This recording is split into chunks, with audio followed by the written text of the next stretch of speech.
जब तक जान रही आँच न आई शान में, जब तक जान रही आँच न आई शान में। जय हिंद जय भारत बसल रही जान में, देश हमर जान बा।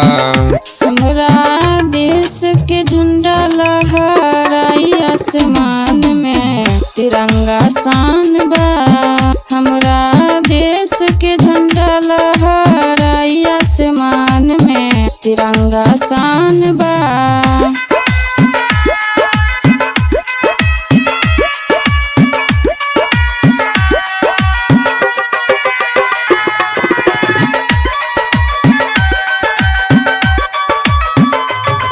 भारत के शेरों से कालर पाए कोनो सियार, भारत देश के वीर जवान सीना ताने है तैयार। हमरा वतन में जगमग ज्योति बा, हमरा देश के माटी में उगत मोती बा।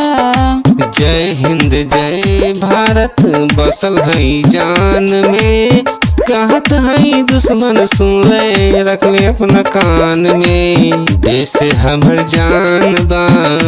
हमरा देश के झंडा लहराई आसमान में, तिरंगा शान बा।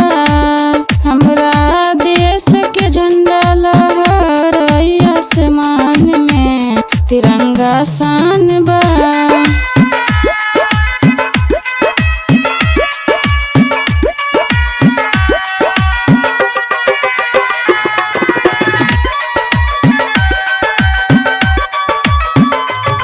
तिरंगा खातिर दे देब जान हो, मिल जाई मौका पे हो जाइब कुर्बान हो।